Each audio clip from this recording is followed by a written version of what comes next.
Fala galera, eu sou o Luffy. E eu sou a Aline. E esse é o Pode Crer, um podcast de fé.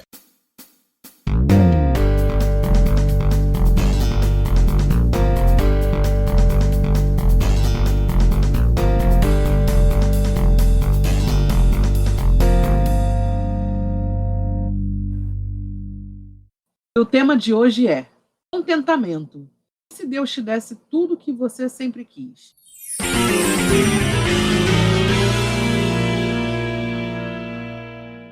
Pessoal, nós estamos hoje com um convidado super especial, nosso amigo, nosso irmão querido, Pedro Franco, diretamente lá do Texas, nos Estados Unidos, atendeu ao nosso convite para continuarmos tratando sobre o assunto tão importante que é o contentamento. Nós começamos no episódio passado.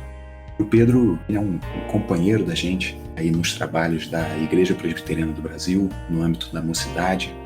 Nós já trabalhamos juntos na área da música, na diretoria da federação, que é a nossa organização de mocidade, durante muitos anos. E a gente se alegra muito de ter essa presença ilustre, aí super especial, nosso primeiro convidado, pode crer, nosso amigo, nosso irmão, Pedro Franco. Pedro, a gente sabe que você ouviu nosso episódio, você é um grande fã do Pode Crer. E a gente quer saber primeiro o que você achou desse episódio que falava sobre contentamento e soberania de Deus. Foi um episódio muito bom, vocês abordaram muitas coisas que são centrais no tema, principalmente quando a gente fala de Filipenses e Paulo, daquele texto que é tão mal traduzido, do tudo posso naquilo que me fortalece. Na verdade, quando a gente olha até em outros idiomas, fica tão mais fácil de entender o que ele está querendo dizer ali. Enfim, o contentamento dele estava em Cristo. E porque ele estava servindo a Deus e avançando o reino de Deus, não importa a situação, ele ia estar satisfeito, né? Ele ia estar feliz. Então, pra mim, esse foi o ponto alto do episódio anterior, que meio que sumariza bastante o que foi dito. A gente comentou no episódio anterior que todas as coisas cooperam para o bem daqueles que amam a Deus. E a gente queria te perguntar, Pedro, como que a gente pode enxergar na prática que, de fato, todas as coisas cooperam para o meu bem, partindo do pressuposto que eu amo a Deus? Como que eu posso saber na prática isso? Então, a chave desse versículo, na verdade, está no contexto. O que vem logo após esse trecho é daqueles que são chamados segundo o seu propósito. O grande ponto aí é que a gente está dizendo tudo coopera para o bem daqueles que amam a Deus, daqueles que são chamados segundo o seu propósito. O que significa bem? Né? De que bem Paulo está falando aí? Qual é o bem para o qual todas as coisas cooperam? A gente tende a achar, porque a gente tem uma visão muito humanística do mundo, que esse bem se refere a gente. Mas na verdade o bem aqui de Paulo é ser conformado à imagem de Cristo. Porque o que importa no mundo não é a nossa satisfação, mas a satisfação de Deus. E a satisfação de Deus para nós é que a gente seja conformado a Cristo. É isso que glorifica a Deus. Toda obra salvífica ela tem esse ponto, né? É esse o objetivo, de trazer glória para Deus por meio da nossa salvação, por causa da nossa salvação. Então quando a gente diz que todas as coisas cooperam para o bem daqueles que amam a Deus, essa é a intenção do texto, de que tudo coopera para que os que amam a Deus sejam conformados à imagem de Cristo. Esse é o bem. E quando a gente entende isso, fica mais fácil de entender também que até as coisas ruins que acontecem nas nossas vidas, elas podem e geralmente cooperam para esse bem. Porque é por meio de coisas ruins que acontecem que a gente muitas vezes é disciplinado. E esse é um outro ponto, né? Você só disciplina quem você ama, você só corrige quem você ama. Se Deus não nos amasse, Ele ia permitir que a gente vivesse uma vida de pecado. O termo teológico para isso, né? Ele retiraria o freio do nosso coração e a gente viveria numa vida de pecado, insensível ao pecado e sem ouvir a voz de Deus, e nunca receberíamos nenhum tipo de disciplina que nos trouxesse de volta. Então, até mesmo aquilo que a gente não tem, aquilo que a gente deixa de receber, ou aquilo que a gente sofre, de certa forma, muitas vezes Deus permite que essas coisas aconteçam, porque isso serve para que a gente seja conformado à imagem de Cristo, que é o supremo bem. Paulo também vai dizer que aquele que começou a boa obra, ele vai terminar, né? Ele vai concluir essa boa obra. E essa boa obra também significa a mesma coisa, ser conformado à imagem de Cristo. Então esses dois termos, esses dois textos, na verdade, que são muito mal explorados e muito mal compreendidos, têm esse foco. O foco da Bíblia é sempre Deus e a satisfação de Deus, não a nossa. E na verdade a gente vai estar satisfeito quando a gente está alinhado com essa vontade. A gente vai estar satisfeito quando a gente está entendendo e cumprindo os propósitos de Deus na nossa vida. A gente entender justamente esse versículo, a gente precisa entender que o meu bem não é necessariamente aquilo que eu desejo, aquilo que o meu coração está inclinado a desejar, mas é aquilo que Deus é quem Jesus Cristo representa. Ele é a imagem do Deus invisível, como você falou, ele é o bem supremo. Muitas vezes a gente não percebe aquilo que acontece ao nosso redor, né, como algo que está de fato cooperando para o meu bem, justamente porque eu não consigo enxergar o que é o bem, né? Sim, você imagina, trazer uma ilustração bem boba, até não compreende todo o sentido desse texto, mas ajuda a entender, pelo menos superficialmente. Você tem aquela imagem do bebê que está tentando alcançar uma tomada. O pai sabe que ele vai tomar um choque. Então o que o pai faz? Ele não deixa a criança tocar na tomada. E a criança começa a chorar porque o bebê talvez seja a melhor representação do ser humano, né? Quer tudo pra si, é muito egoísta. Ele chora se não tem aquilo que ele quer imediatamente. Então, assim, essa é uma outra discussão. A gente tem uma visão muito elevada dos bebês por questões também humanísticas e principalmente por Voltaire. Mas enfim, a ideia é: o bebê vai lá, ele vai tentar tocar a tomada e o pai não vai deixar que isso aconteça, certo? Então, o pai, talvez numa perspectiva do bebê, não está fazendo bem, não está fazendo aquilo que o bebê deseja, aquilo que o bebê acha que é bom, acha que seria o bem. Mas por quê? Porque o bebê não tem o conhecimento que o pai tem. O bebê não consegue ver além daquilo que ele conhece. Ele não sabe o que é choque, ele não sabe que na tomada ele vai tomar um choque. Ele não consegue prever o futuro. Então, é parecido. É um pouco parecido com isso, a nossa relação para com Deus. A gente acha que por um caminho é aquilo que a gente quer, a gente acha que o nosso pedido, a gente está pedindo alguma coisa para Deus de repente por anos. E de repente, se Deus nos dá isso, trabalhando no campo da hipótese, justamente essa coisa vai ser aquilo que vai nos desviar e vai fazer a gente sair do foco, do plano de Deus para nossa vida, se é que isso seria possível, né? Enfim, essa é a analogia. Deus, ele sabe muito além daquilo que a gente conhece, daquilo que a gente sabe. Então ele é a melhor pessoa para dizer pra gente o que é o bem, o que é melhor para nós. Isso, lógico, né, é uma analogia que pega o superficial desse texto. O que está por trás ainda disso é que no fato do bebê não ter o seu desejo atendido, a sua vontade satisfeita imediatamente, ele vai chorar uma, ele vai chorar duas, ele vai chorar 3 vezes. Pode ser até que em um dado momento ele desobedeça o pai, vá lá, toque e tome um choque, mas ele vai aprender. Seja por tomar um choque ou pelas sucessivas negativas. Ele vai aprender principalmente que ele não pode ter tudo aquilo que ele deseja. E esse é um ensinamento muito importante em termos de humildade. E aí entra aquilo que eu falei antes. O bem supremo, né, o bem maior nesse caso, seria ser conformado a Cristo. Então, no caso do bebê, ele está sendo disciplinado, ele está aprendendo a educação, a ser educado, certo? A se comportar na sociedade, etc. A gente está aprendendo que a gente não pode ter tudo que a gente quer, que a nossa vontade ela não é necessariamente o nosso bem, que a gente não é senhor de si mesmo. E isso talvez seja uma das coisas que mais nos ensina e mais nos faz ser conformados à imagem de Cristo. Então tem essas duas abordagens para esse texto, né? Uma é um mais superficial e imediato, de que a gente não conhece tudo, e o que a gente acha que é bom pra gente não vai ser. E num sentido um pouco mais profundo, a negativa, o fato de não termos tudo, nos molda para sermos parecidos com Cristo. É porque a gente pensa em contentamento sempre para um lado ruim. Eu preciso estar contente em qualquer situação, e a gente sempre leva esse texto para uma pandemia, por exemplo. Mas em tempos de prosperidade material, será que a gente pensa em contentamento? Que a gente pensa em verdadeira satisfação? Eu lembro que você falou até na preparação desse episódio que seria um bom exercício para a gente pensar como estariam as coisas se Deus tivesse dado tudo que a gente pediu a Ele. E isso até se tornou o tema do episódio. Então, eu queria que você comentasse mais um pouco sobre os efeitos dessa autoavaliação, quando a gente para pensar sobre isso. Acho que a resposta simples e direta, e claro que eu vou expandir depois, mas a resposta simples é: e se Deus me desse tudo aquilo que eu quisesse? Provavelmente se isso acontecesse, você se desviaria. Essa é a resposta curta e direta. Isso partindo do ponto, né, a gente não está entrando aqui na questão do... É igual o John Piper ele vai falar, a gente tem que olhar o mundo sempre com 2 visões. Uma é de cima para baixo e outra de baixo para cima. Olhando de cima para baixo, a gente sabe que Deus ele é soberano e que tudo que ele faz já foi predestinado, né? Tudo que acontece já foi predestinado e ele já sabe de tudo. Ele, na verdade, coordena tudo. Quando a gente olha de baixo para cima, essa é a nossa visão do que acontece, certo? Então, é nesse sentido que eu falo que você se desviaria. Numa esfera macro, a gente saberia que Deus tem a sua soberania, ele já saberia que isso aconteceria. Esse seria um desejo dele, A gente não tem muito como questionar isso, nem deveria também. Mas esse é o ponto. Se Deus nos desse tudo aquilo que a gente quisesse, a gente está partindo do pressuposto que Deus existe para satisfazer os nossos desejos, nossas vontades.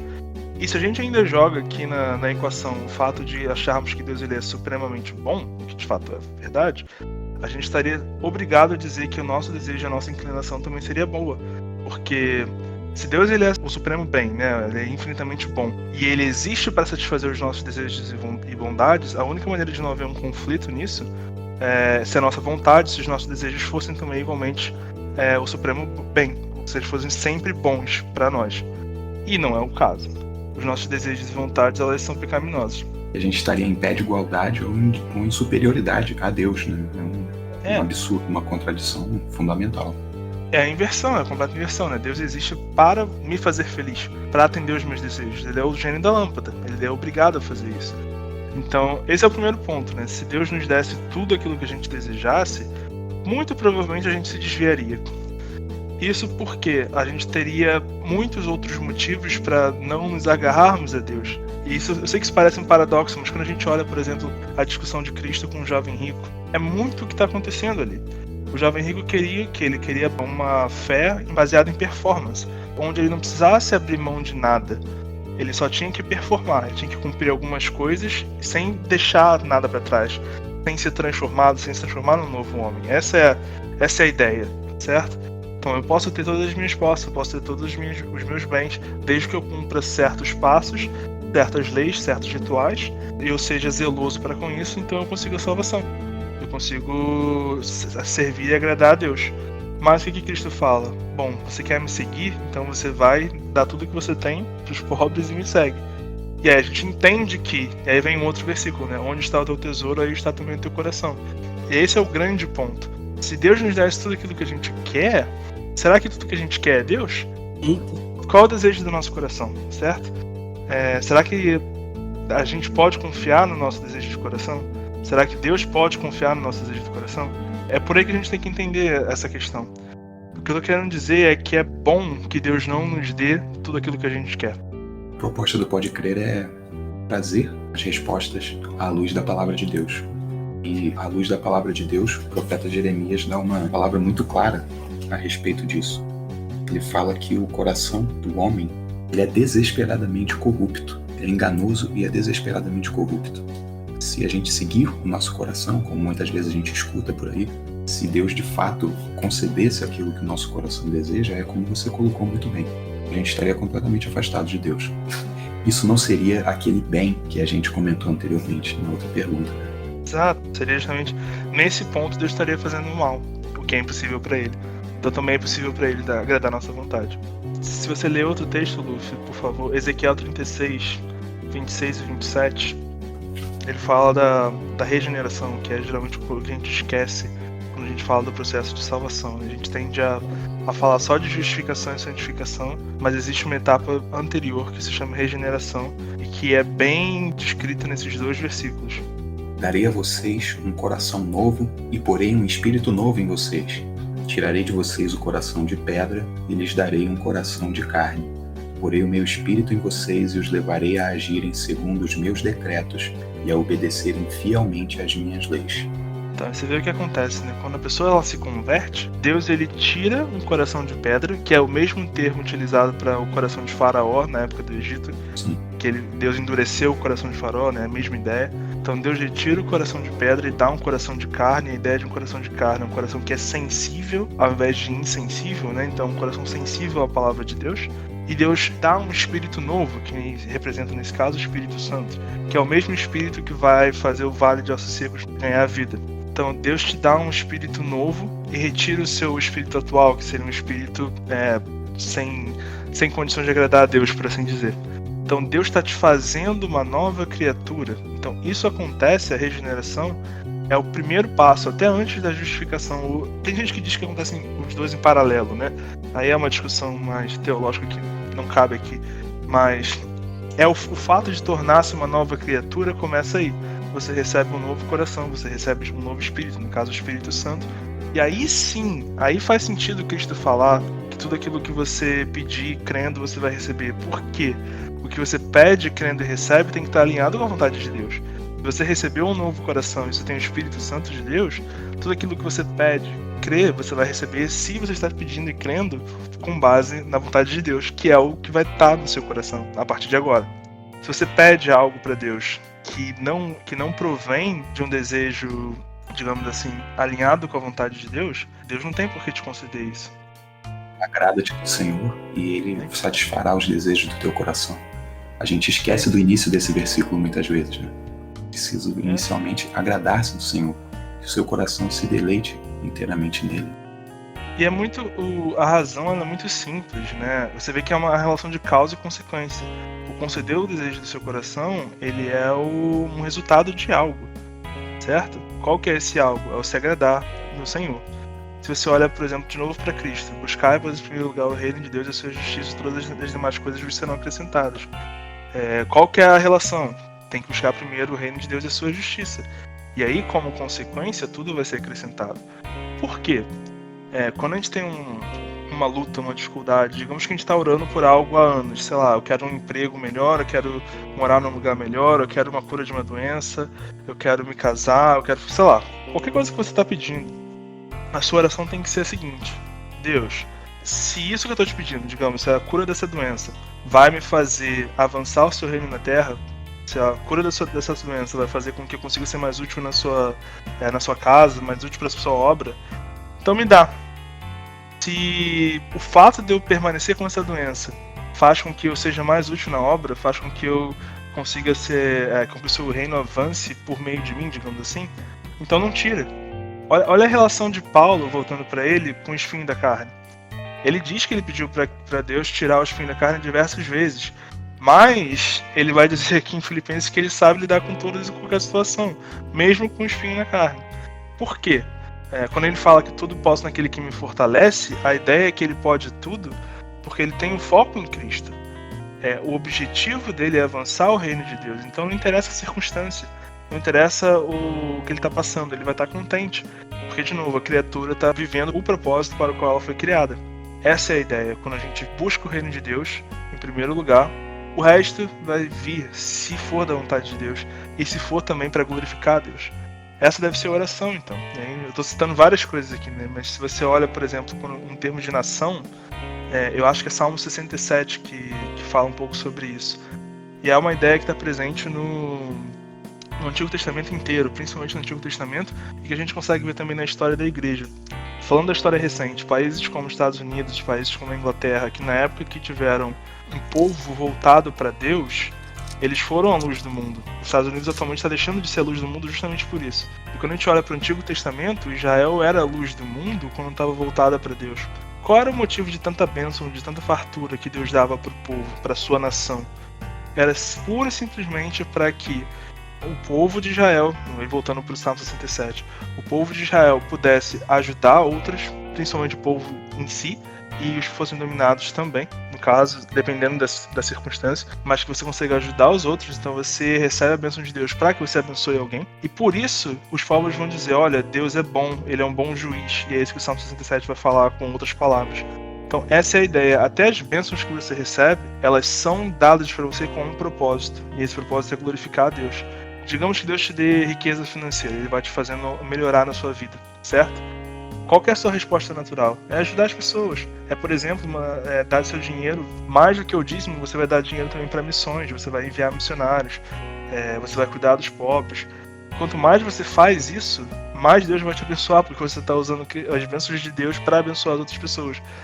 Só faz isso quem não tem amor ao dinheiro, certo? Quem tem amor ao dinheiro vai querer guardar, vai querer pegar aquilo para si e vai ficar vivendo em função disso. Mas a pessoa que ama a Deus vai usar aquilo que Deus está dando para ajudar outras pessoas, abençoar a vida de outras pessoas e avançar o reino de Deus. Então a gente fecha o ciclo, né? E até em termos de nação também a mesma coisa acontece. Pedro, você também comentou com a gente sobre o exemplo de Daniel. Ele permaneceu fiel, mesmo estando longe da sua terra natal, num lugar de costumes diferentes, com pessoas que não temiam a Deus. Eu até comentei que seria uma tentação muito difícil para eu não cair. Mas então, queria que você comentasse isso aqui pra gente, sobre o que a gente conversou aquele dia de Daniel também, ele resolver firmemente, então, não se misturar quando ele foi lá pro exílio. Então, esse é um ponto interessante, né, nisso que a gente está falando, porque de novo vai ser uma consequência. Eu vou começar de trás para frente para poder explicar isso, tá? A gente sempre olha para Daniel 1:8 e fala, pô, Daniel resolveu firmemente não se contaminar. Vou resolver firmemente não me contaminar também. Mas essa decisão de Daniel, ela é uma consequência, ela não é o começo da história. Você não consegue decidir se contaminar, não se contaminar na situação que Daniel estava, se você não tem algumas outras coisas antes. Vamos lá, vamos explicar o que são essas outras coisas. Olha para Daniel capítulo 1, versículos 1 e 2. Vai dizer claramente que Deus entregou Israel à Babilônia, a Nabucodonosor. E esse é o primeiro ponto. E aí quando você olha para profetas que são paralelos a Daniel, né, Isaías, Jeremias e Ezequiel, você vai ver que os profetas estavam profetizando sobre isso há bastante tempo. Nessa época, Israel já tinha sido dominado pela Síria, salvo engano, 130 anos antes de Judá. E aí o que acontecia era o reino do norte, né, o reino de Israel, depois da separação, só teve reis que foram ímpios, que não agradaram a Deus, e por isso eles provavelmente foram dominados antes e nem voltaram a existir, digamos assim. O outro reino, ele alternou entre reis bons e reis ruins. Antes de, salvo engano, Jeoaquim, acho que era esse o rei na época de Daniel, que foi conquistado.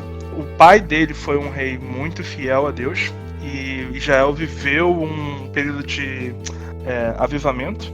Só que a história de Israel várias vezes nos mostra isso, né? Não é porque a sua geração viveu um avivamento que a geração dos seus filhos vai se manter fiel. E o filho do rei desobedeceu a Deus, ele tentou primeiro fazer um acordo com o faraó.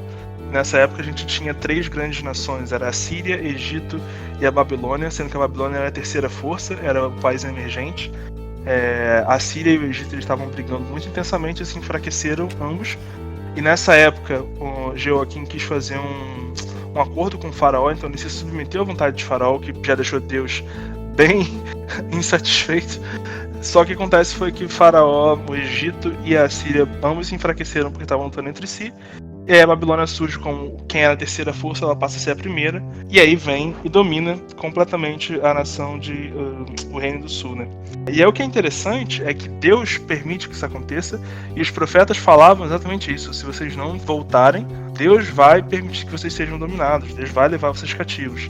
E muito interessante é que Nabucodonosor, na primeira incursão, ele não leva nada além de jovens, de boa aparência e etc. Você vai ter, acho que a descrição no versículo 3 ou 4. E os utensílios da casa do rei. E ele trata os utensílios do templo muito melhor do que Israel tratava. E isso é justamente porque o povo de Israel estava confiando e estava deixando a sua fé no templo e não em Deus. Por isso Deus permite que ele especificamente vá lá. Ele não matou ninguém na primeira incursão. Ele não mata ninguém, ele não leva quase ninguém, ele só leva os adolescentes. Daniel nessa época tinha entre 15 e 17 anos, os adolescentes de uma linhagem nobre e os utensílios, para justamente mostrar que a força nunca esteve no templo, no lugar físico, mas que era em Deus, e ele era o Senhor da nação. Então esse é o primeiro ponto. A gente vê um Deus que é soberano, inclusive, como eu falei anteriormente, para permitir que você tenha um período de calamidade. E foi justamente isso que trouxe Israel de volta 70 anos depois, que é o final do livro de Daniel. Então esse é o primeiro ponto de Daniel. O que estava acontecendo, na verdade, foi uma completa mudança de cultura. Nabucodonosor ele era bem estrategista, ele trazia os jovens nobres, a gente está falando de adolescentes, então é sempre importante ressaltar isso, ele era um adolescente, ele tinha 15 a 17 anos, pelo que a gente sabe.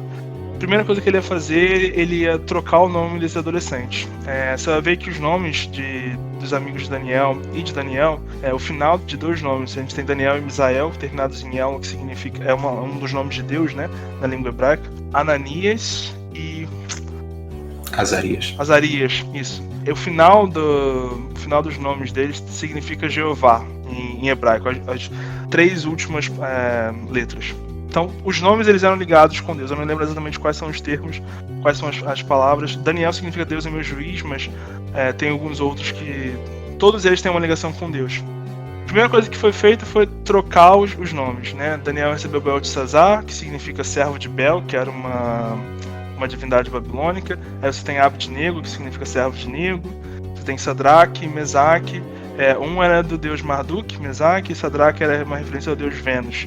Todos os deuses babilônicos. E você sabe que no Antigo Testamento, principalmente, né, o nome tinha um significado importante. Então esse foi o primeiro passo de você mudar a cultura e apagar a cultura desses jovens. O que acontece? Eles iam passar ali 3 anos em treinamento intensivo e eles iam receber toda a cultura babilônica e as crenças babilônicas, para que eles absorvessem isso e substituíssem a cultura e crença de Israel pela cultura e crença babilônica. Ao final desses 3 anos eles seriam avaliados pelo rei, e aí o rei ia mandar esses jovens para serem os governantes do próprio povo, porque aí se o povo quisesse se revoltar, eles iam ter que se revoltar contra os seus próprios filhos. Essa era a estratégia de Nabucodonosor, que é muito inteligente por sinal. Então quando a gente vê Daniel, cara, vamos tentar traduzir, vamos tentar botar no contexto aqui. O que estava sendo oferecido para Daniel era um cargo de alto escalão do maior império da época. É como se chegasse aqui nos Estados Unidos ou, sei lá, China e fala, ó, vou colocar você como um alto executivo aqui do governo chinês, você vai ter acesso a tudo do bom e do melhor, tudo que você precisa fazer, sua vida está resolvida, tá? Tudo que você precisa fazer é pura e simplesmente esquecer o seu passado, esquecer a sua história, esquecer a sua cultura, esquecer a sua religião, esquecer o seu Deus e passar a seguir aquilo que a gente diz aqui na China. Você não precisa nem acreditar na gente, você não precisa nem acreditar de coração, você pode seguir a sua fé em particular, no seu privado, mas você não pode publicamente expor. Era isso que estava sendo oferecido, muito dinheiro, muito poder, todas as vantagens, e é pro resto da vida. Eu te garanto que muita gente hoje em dia, numa situação parecida, ia dizer, nossa, Deus foi misericordioso para com os nossos filhos e permitiu que eles ficassem bem mesmo no período de calamidade. Olha, tudo coopera para o bem. Essa é a reação natural, né? Porque a gente tende a achar que, enfim, a gente tende a achar que as coisas são simples assim. A gente tende a achar que fidelidade é algo que Deus não valoriza, vamos dizer assim. Então, quando Daniel diz que ele não vai se contaminar, não tem nada a ver com a comida. Na verdade, tem um ponto com a comida que eu vou falar daqui a pouco. Mas não é necessariamente pela comida. É porque ele não quer sofrer essa mudança de cultura. Ele não quer esquecer a sua raiz e o seu Deus. Ele não quer maquiar. Ele quer publicamente dizer que ele serve Deus vivo. E é por isso que em todos os outros capítulos que Daniel tem uma incursão, né, e os amigos dele, eles estão glorificando a Deus enquanto eles estão indo de encontro com o poder político. O tempo todo. Mesmo Daniel recebendo louvores e etc., o rei Nabucodonosor, principalmente, sempre glorificava a Deus antes. E Daniel, quando recebia os louvores, ele sempre atribuía tudo a Deus, apesar de ele estar sendo promovido e crescendo. Em relação à comida que eu falei antes, era uma prática na Babilônia, né? Antes dos banquetes reais, eles sacrificavam todas as comidas a ídolos. Então, por isso também Daniel... esse era o ponto específico da comida, né? Por isso Daniel não quis se contaminar com aquilo. As pessoas falam da carne, dos legumes, e por que ele comeu só legumes, etc. Tem os outros porquês, né? A questão do vinho, por exemplo, era só para você não abrir uma brecha, imagino eu, para você se manter puro. É quase como um fasting, né? Um jejum. A carne tem todo um significado no Antigo Testamento, etc. A gente não precisa se atentar aos alimentos hoje. Aqui, por exemplo, nos Estados Unidos, eles têm um Daniel Fast, né? Que eles inventaram uma lista de alimentos que você não pode comer para fazer um jejum de Daniel. Enfim. A dieta de Daniel. Deve ser algo parecido. O que eu tô tendo cuidado para dizer que a gente não tem que se atentar aos alimentos em si. Porque a ação de Daniel é muito mais profunda do que isso, né? É como Paulo vai explicar aos coríntios, né? O problema não é o alimento em si, é a consagração dele a falsos ídolos. Exatamente. E no caso de Daniel, é um ato público também. E isso é importante. A gente muitas vezes, e é aquela velha história que a gente ouve do cristão agente secreto, né? Que tem medo de se declarar cristão e etc. Isso muitas vezes as pessoas não entendem isso direito, eu vou falar daqui a pouco sobre isso, mas a gente não deve ter medo. Agora, é importante também olhar que Daniel, de maneira alguma, ele não foi arrogante, ele não foi agressivo, ele não impôs a vontade dele. Ele pediu ao chefe dos eunucos para poder ter a porção dele, e tudo feito em oração. E quando isso foi concedido, ele também não foi e se vangloriou, né, no fato de ele estar melhor do que os demais. Em todos os outros momentos também, Daniel não afronta a autoridade humana que está sobre ele. Eu lembro, por exemplo, que numa das visões que ele tem sobre que logo antes de Ciro invadir e dominar o Império Babilônico, ele fala para o rei, né? Deus queira que isso não te seja, que essa profecia não seja sobre você, mas sobre seus inimigos. Então, assim, Deus estava profetizando o declínio do império, a morte do rei, e Daniel é cuidadoso para trazer essa mensagem. Isso diz que você pode ser firme, você pode ser intransigente, sem ser arrogante, não precisa ser rude, né? Você pode pura e simplesmente manter fiel ao seu propósito, ao seu Deus, de uma maneira cortês. Hoje a gente confunde defender o seu posicionamento a agredir as pessoas e, enfim, magoar os outros, etc. Tomando cuidado também porque a gente não pode ser politicamente correto, não é isso. Na verdade não tem nada de politicamente correto nisso, mas a gente também não pode ir pro outro extremo, de querer aloprar, né? Pedro fala isso, né? É a passagem, gente, que Pedro fala isso, da razão da nossa esperança. Ah, você tá falando do apóstolo? Apóstolo Pedro, Eu acabei de falar isso. Desculpa. 1 Pedro 3. Estejam sempre preparados para responder a qualquer pessoa que lhes pedir a razão da esperança que há em vocês. Contudo, façam isso com mansidão e respeito, conservando boa consciência, de forma que os que falam maldosamente contra o bom procedimento de vocês, porque estão em Cristo, fiquem envergonhados de suas calúnias. Perfeito a citação do texto. Falei bastante de Daniel, mas qual que é a aplicação para o nosso tema? O que a gente tem que trazer disso? Daniel teve para morrer várias vezes. Ele passou aperto várias vezes. Ele foi para Cova de Leão, seus amigos foram para a fornalha ardente. Ele teve que dar notícias pro rei que ele seria morto numa situação natural, só por trazer a notícia ruim. E ainda assim, ele sempre se manteve fiel a Deus, porque o contentamento dele estava nisso. Daniel era alguém que tinha uma alta posição no Império. Ele era alguém que muito provavelmente ele era tentado rotineiramente com essa alta posição que ele tinha. Era muito poder, era muito dinheiro, provavelmente muitas mulheres, muita coisa acontecia. E ele não cedeu. E qual que é a razão dele não ceder? É só você olhar para o livro de Daniel. Ele fazia duas coisas muito simples. Ele orava 3 vezes por dia, rotineiramente. Ele estava sempre meditando na palavra, naquilo que ele tinha na época como palavra. Ele cita isso algumas vezes também durante o livro. O que isso nos mostra? Todo o seu povo estava em declínio, estava sendo levado cativo. Deus preserva ele, e a gente tem aquele ponto, né? Ele podia achar, nossa, Deus está me preservando, ele já me abençoou, está me dando uma vida tranquila. Mas olha o ponto, Daniel sabia que a nossa vida aqui na Terra não é aquilo que deveria nos contentar. Não é o foco ter uma boa vida na Terra. O foco está em agradar a Deus e avançar o reino. Então ele não se contenta com ter tudo aquilo que foi oferecido para ele. Todas as riquezas, todas as facilidades, todo o poder. A satisfação de Daniel está em agradar e servir a Deus. E essa é a única explicação para tudo que acontece no livro. Porque senão ele teria cedido já no capítulo 1. Ele não teria decidido firmemente não se contaminar. Teria sido, tá tranquilo, Deus me livrou, vou ficar aqui fazendo meia boca e vou viver a minha vida. Mas Daniel tinha uma visão além, não era questão do terreno, do momento, do agora. Ele não estava tão preocupado em ter uma boa vida aqui, a ponto de negar ou negligenciar o cumprimento da vontade de Deus, a ponto de negligenciar a vida vindoura, enfim, o cumprimento dos planos de Deus na vida dele, o avanço do reino de Deus. E essa deve ser também a nossa abordagem. E o que acontece com o Daniel é muito claro. Às vezes a gente, por ser reformado, ou pelo menos nós 3 aqui, né, a gente tem um pouco de medo de falar sobre isso. Mas é muita verdade que Deus ele honra as pessoas que obedecem. Existem diversas bênçãos associadas à obediência. Não estou dizendo que a obediência vem da gente, até porque a gente sabe que obedecer a Deus vem de Deus, vem do próprio Deus. Mas é naquele sentido que eu falei anteriormente.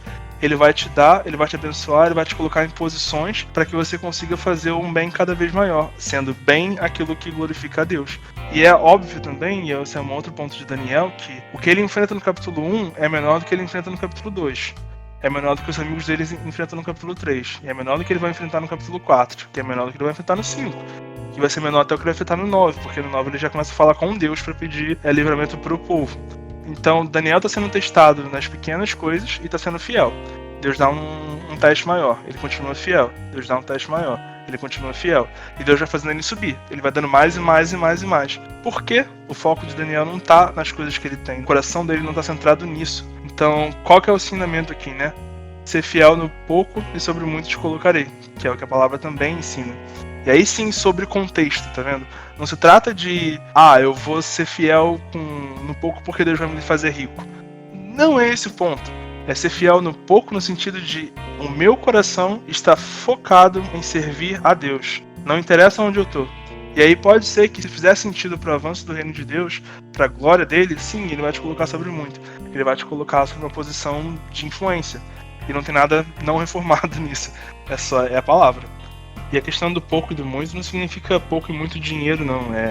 Ser fiel no pouco no sentido do tamanho da tentação, né? Do tamanho do seu teste. Sobre o mundo te colocarei que também o teste aumenta. É que a questão é, geralmente os testes maiores são para pessoas que estão envolvidas em mais coisas, né? Essa é uma lógica da vida, nesse sentido que o texto estava trazendo e que a gente estava falando. Mas é bem por aí. A ideia é, onde está o teu coração? De novo, é aquilo que a gente está falando aqui várias vezes, né? É ali que está o seu tesouro. Então, uma reflexão super importante. Uma avaliação que a gente tem que fazer sempre. A gente passa batido, né? Vamos lá. Até nessa questão do pouco e do muito, só para exemplificar um pouquinho melhor, pensei aqui num exemplo. Imagina que você tá na sua igreja local e você tem uma pessoa para fazer um trabalho junto, digamos um trabalho de mocidade. Aí você fica falando, caramba, Deus, eu queria alcançar multidões, eu queria fazer algo maior e tal. Há um desejo bom nisso e há também uma possibilidade de um desejo negativo. Se o seu desejo é bom no sentido de avançar o reino de Deus, por isso você quer as multidões, beleza. Agora, se o seu desejo é, eu quero multidões porque eu sou bom demais para estar num pouco. Eu sou bom demais para estar lidando com poucas pessoas. Então, aí a gente tem um problema. Se o seu desejo é fazer muito para que você possa aparecer e etc. Então também está aplicado a isso, né? Você faz o seu melhor com aquilo que Deus te deu, você bota como no seu coração o desejo de avançar o reino de Deus onde você está, não importa a situação. Não importa se ele está te dando um cargo para você influenciar a sua nação, ou se ele está te dando um cargo para você mudar a vida de uma pessoa. E a ideia é que Deus vai começar a te testar no pouco, ele vai começar a te testar numa igreja local, e aí aos poucos ele vai, naturalmente, você vai passando os testes, e quando você passa os testes você vai ganhando maturidade na fé, você vai se conformando à imagem de Cristo, e ele está te preparando, né, te tornando um soldado mais preparado para enfrentar batalhas maiores. E aí volta e meia o que vai acontecer é que ele vai pegar um soldado muito bem preparado e vai colocar no deserto para cuidar de uma pessoa de novo, só para mostrar humildade. Mas é esse o ponto, é onde está o seu coração. Sobre isso, o meu antigo pastor, o Jonas, me impactou bastante. E o exemplo que ele dá é o seguinte, né? Às vezes você se torna pastor e seu desejo é se tornar um pastor super famoso, pregar em conferências e etc, sabe? Ser super conhecido e tal. Aí Deus vai e te manda para uma congregação lá no Cafundó dos Judas, né, no interior do país, onde ninguém te conhece, você está pregando para uma congregação de 30 pessoas. Só velhinho que, sabe, você acha falar, não vai sair nada daqui. E aí a outra pessoa, ela quer, eu quero ser pastor, eu quero ficar aqui no meu canto, não quero me mudar, quero só cuidar dessa congregação aqui mesmo, pequenininha, sem muita coisa.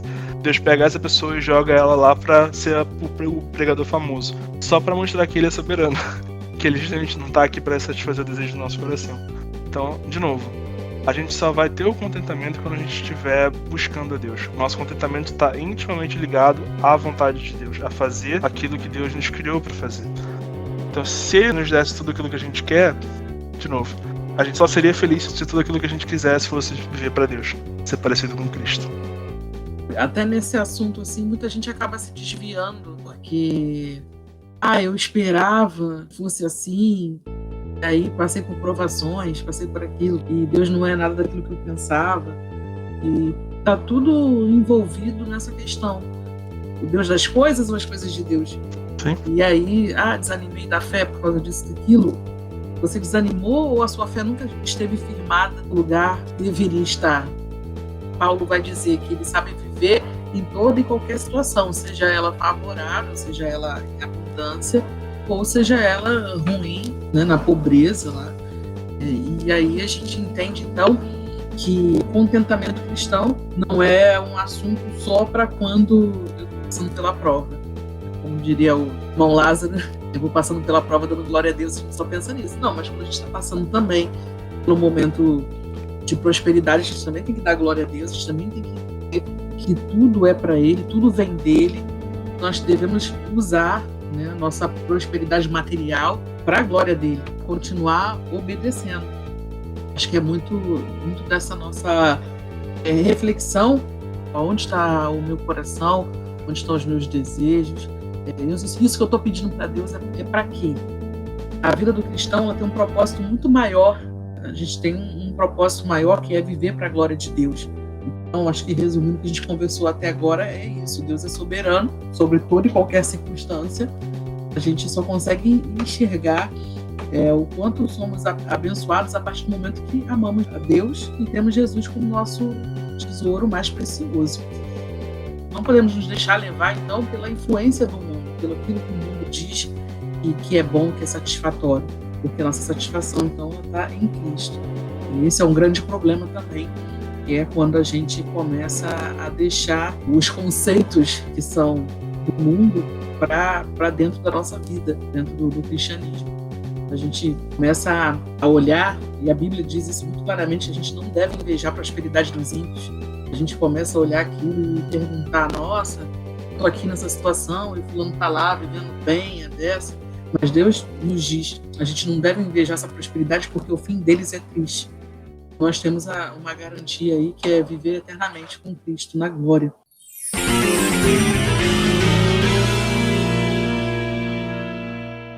A gente gostaria então de concluir o episódio com você falando um pouco sobre o comportamento do cristão diante da fartura e da prosperidade. Como a gente se comporta então diante disso? A gente pode fazer algumas conexões aí, né? Cristo vai falar da dificuldade que é para um rico chegar ao reino dos céus, por exemplo. E o problema não é na riqueza em si, mas é no amor à riqueza. Então, geralmente, a pessoa que tem posses, essa pessoa tende a buscar o seu contentamento nas posses, né? Esse é o problema. E a gente tem um exemplo muito bom na Bíblia de alguém que não estava nesse extremo, mas que foi extremamente modificado, né? Justamente por conta disso. E esse é o caso de Jó. A Bíblia vai nos dizer que Jó era um dos homens mais ricos da região e também era um homem muito temente a Deus. Tinha uma vasta família, tinha muitas posses, era um cara que, tipo assim, ele tinha tudo. A gente tá falando aí, se Deus te desse tudo, era o caso de Jó. Sendo que no caso dele, ele ainda era, digamos assim, vou chamar ele de cristão, né? Apesar de Cristo não ter vindo ainda, mas eu vou usar o termo. Ele ainda era cristão, mas ele era um cristão que não tinha um conhecimento profundo de Deus. O questionamento é qual seria, digamos assim, o nível de cristianismo que ele estava, né? Mas, enfim, ele era um cristão que não tinha um conhecimento profundo de Deus. Isso a gente pode dizer claramente pelo texto, sem precisar fazer nenhuma inferência. E aí o que acontece é que a gente vê no começo do livro de Jó que Satanás estava rodeando a terra e há alguns diálogos entre Deus e Satanás, onde Deus está se vangloriando de Jó e Satanás fala, mas ele só é fiel a você porque você dá tudo isso para ele. Ele tem uma família, ele tem posses, etc e tal. E Deus vai permitindo que Satanás, pouco a pouco, vai tirando tudo de Jó. Todas as posses, tudo aquilo que ele tinha, a família, saúde, etc. Tudo que poderia dar contentamento para ele. E há uma progressão nisso, né? Até o momento que Deus fala, você pode tirar tudo, menos você não pode tocar na vida dele. E, de fato, Jó perde tudo. Com exceção da esposa, ele perde tudo. Filho, posse, servos, ele perde tudo. E a esposa ainda serve como pedra de tropeço em parte do livro. Jó fica muito irado. A gente às vezes tende a fantasiar um pouquinho também o caso de Jó. Ele fica chateado de verdade. Ele discute com Deus, ele tem enfrentamentos bem fortes. Ele não blasfema, mas ele tem um enfrentamento considerável com Deus. A ponto de Deus ter que vir no final do livro e falar tipo assim, quem é você? Basicamente essa é a argumentação de Deus, né? No final do livro de Jó, salvo engano, não começando, mas o mais marcante pra mim é o capítulo 39, que ele fala, onde estava você quando eu movi as estrelas de lugar e coloquei cada uma no seu lugar, e etc. Tipo, quem é você pra estar com esse tipo de questionamento? Quem é você pra estar perguntando, tendo a audácia de perguntar essas coisas e querer se posicionar dessa maneira? Mas Jó chega inclusive a amaldiçoar o dia que ele nasceu. O tamanho era o sofrimento e o descontentamento de Jó. Só que é interessante o que vai acontecer em Jó 42, versículo 5, que Jó vai dizer o seguinte, eu te conhecia de ouvir falar, mas agora os meus olhos te veem. Ou seja, Jó conhecia Deus de uma maneira superficial, mas agora, depois de tanto sofrimento, depois de Deus ter tirado tudo aquilo que era motivo de contentamento para Jó, ele diz que agora ele conhece o Senhor. Por quê?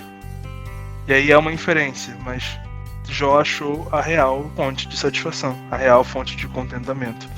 Então o que o cristão tem que fazer quando ele está nessa situação onde Deus está dando para ele, né, coisas? Primeiro é que, vamos lá, tem dois cenários. Se Deus está te dando as coisas porque você tem trabalhado para o reino, você tem se dedicado para o reino e Deus está fazendo as coisas acontecerem nesse sentido, a resposta é simples, continua fazendo, continua tendo seu foco em Deus e não foca nas coisas. É simples, mas não é fácil, né? Porque a tentação vai vir. quanto mais você receber de Deus, mais você tem que doar também para Deus. Enfim, você tem todas as metas financeiras, você quer comprar uma casa, você quer comprar um carro, você quer ter uma poupança, você quer investir, você quer fazer um monte de coisa. Mas vamos usar o seu dinheiro também. Primeiro, né, é óbvio, para você ajudar a sua igreja local.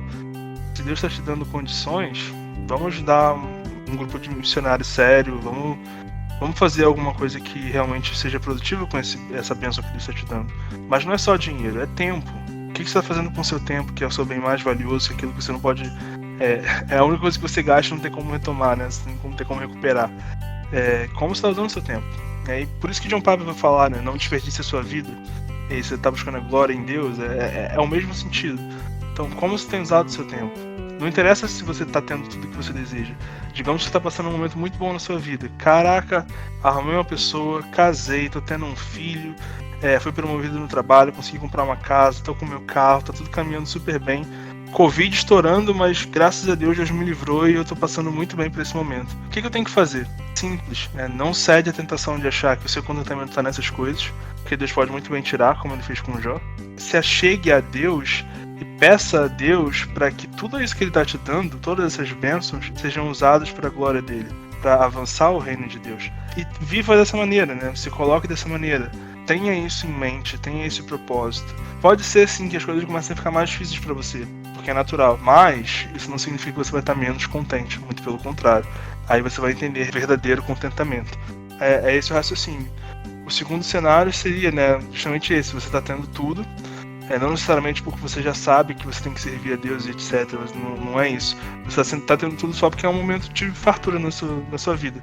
E aí a gente pega lá a parábola de Cristo, né, que ele fala que o cara guardou, teve um momento de fartura, acho que foi 7 vezes mais que ele produzia, ele guarda tudo no celeiro, e Cristo fala: louco, essa noite despedindo a tua alma, o que você tem guardado?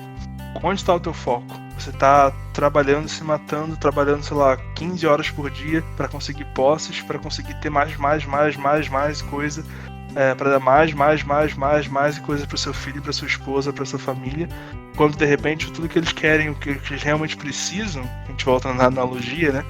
Tudo que eles realmente precisam talvez seja mais de seu tempo. Talvez eles precisam realmente que você passe tempo com eles na palavra, em oração. Talvez você precise fazer realmente dedicar mais tempo a seu período individual de oração, leitura da palavra. Enfim, nesses 3 cenários a resposta é a mesma.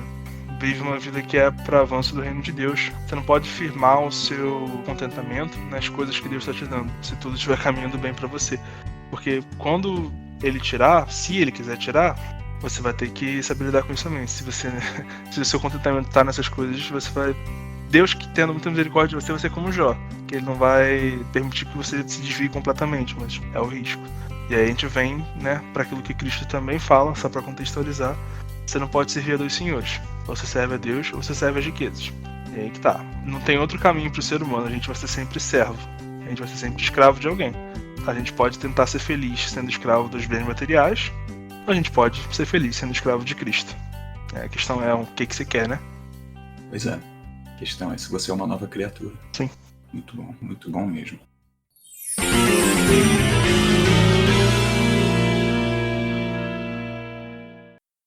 Então, depois dessa aula que a gente teve com o Pedro sobre contentamento, sobre prosperidade, tudo mais que a gente aprendeu aqui hoje com ele, a gente só tem a agradecer, primeiro, pela disponibilidade. A gente sabe que ele é um cara muito ocupado, dedicou aí um pouquinho do tempo dele para conversar aqui com a gente, então a gente agradece muito. Bom, a gente espera estar com ele em outros episódios para ter mais aulas como essa. Pedro, como você sabe, nos nossos episódios a gente sempre dá uma indicação de leitura bíblica, uma indicação de livro. A gente queria dar essa honra para você. Você tem uma indicação de leitura bíblica sobre o assunto, indicação de livro? Olha, eu acho que a gente falou de muita coisa hoje. Eu recomendaria, assim, tem alguns livros que eu posso pensar aqui, mas principalmente estudar sobre a vida de Jó e estudar sobre a vida de Daniel. Seriam 2 coisas que eu recomendaria. E aí sim, tem alguns livros que você pode ler, né? O reverendo Hernandes Dias Lopes tem um livro sobre Daniel, eu não lembro exatamente o nome, mas é da editora Agnus. E sobre Jó, existem diversos livros sobre Jó que você pode procurar. Geralmente você ficar entre a editora Fiel, a editora Vida Nova e a Cultura Cristã, você tá bem servido. Então, Patrocina a gente. são alguns livros que você pode buscar nesse sentido. Existem alguns outros livros que falam sobre o assunto do contentamento, mas não só sobre contentamento. São livros sobre vida cristã mesmo, né? Tem um livro chamado Reset, que eu acho que a tradução também é essa, não é traduzido, né? Da editora Vida Nova. Fiel. É fiel? Okay. Uhum. E é um livro sobre estilo de vida, mas que ele vai tocar um pouco nesse assunto. Tem um livro chamado Simplesmente Crente, que é Michael alguma coisa, e esse também acho que é da editora Fiel. Também é um livro muito interessante que fala sobre a vida cristã. É um baita de um livro.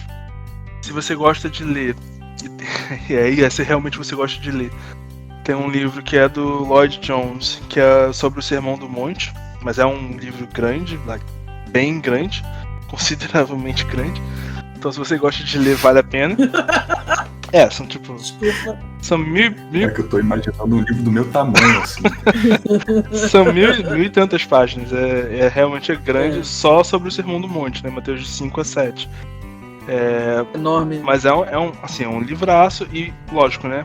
As bem-aventuranças, né? O bem-aventurado que Jesus fala, principalmente nos versículos de 1 a 12, significa justamente contente, satisfeito, feliz num estágio mais supremo e superior de felicidade, de contentamento. Então, é interessante também de estudar esse livro. Acho que são esses que eu consigo pensar agora aqui para recomendar. Ô Fê, você tem curiosidade sobre o livro de Daniel, ou o livro de Jó? O Luffy travou ou ele tá fingindo? Tô fingindo.